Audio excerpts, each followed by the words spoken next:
Et bonsoir, Transit Québec, avec vous, directement du magnifique quartier de riche de Ville-Saint-Laurent. J'espère pouvoir me payer une de ces maisons un jour, mais je pense pas que ça va arriver. Bon.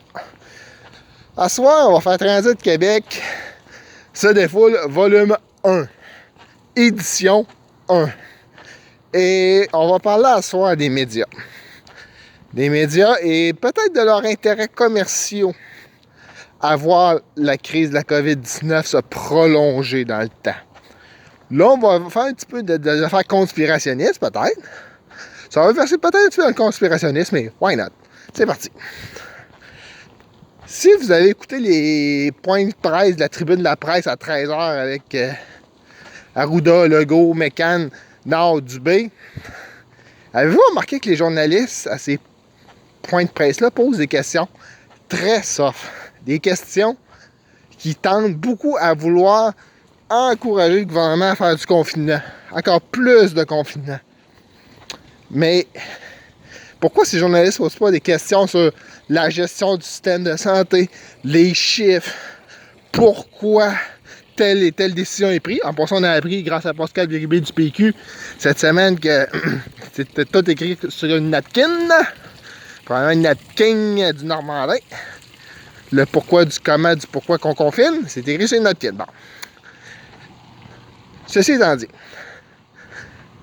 pourquoi nos médias du Québec ne posent pas des questions dures au gouvernement lors des questions de la tribune de la presse, lors des questions de la tribune de la presse? Premièrement, il y a plusieurs facteurs. Premièrement, on va avoir le gouvernement de notre bord. Comme ça, quand il va y avoir le temps d'avoir une entrevue dans la saison des élections, ben on va l'avoir. Également, je dis ça de même. Avez-vous écouté la radio récemment, surtout à Montréal, dans chaque bloc publicitaire des stations majeures, Virgin 95.9, Beat 92.5, Chaume 97.7, Radio française, francophone aussi, il y a une pub du gouvernement du Québec, alerte rouge, alerte rouge, alerte rouge, vous êtes dans la merde.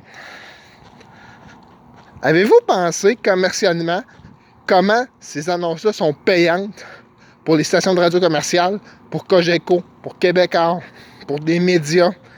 C'est des annonces. C'est de l'argent à ramasser à terre. C'est de la belle argent, facile à faire, ramasser à terre. Si on regarderait le livre de comptabilité, dans la colonne des revenus annonces, probablement que le gouvernement du Québec serait probablement dans les premiers clients ou sinon le premier client de plusieurs stations de radio et de télévision par les temps qui courent.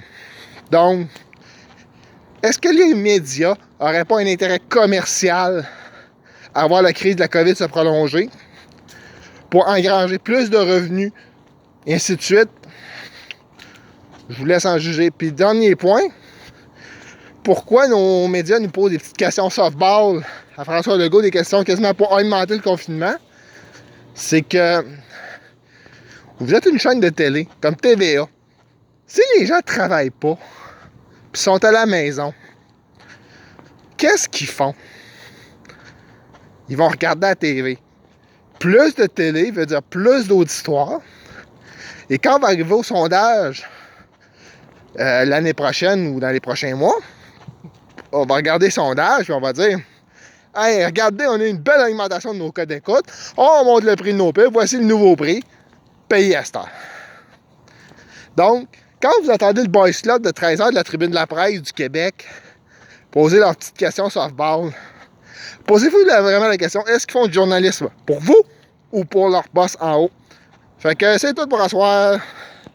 Directement du magnifique quartier des maisons trop riches de Ville-Saint-Laurent. J'ai pas moins de payer Transit Québec. Faut dire salut!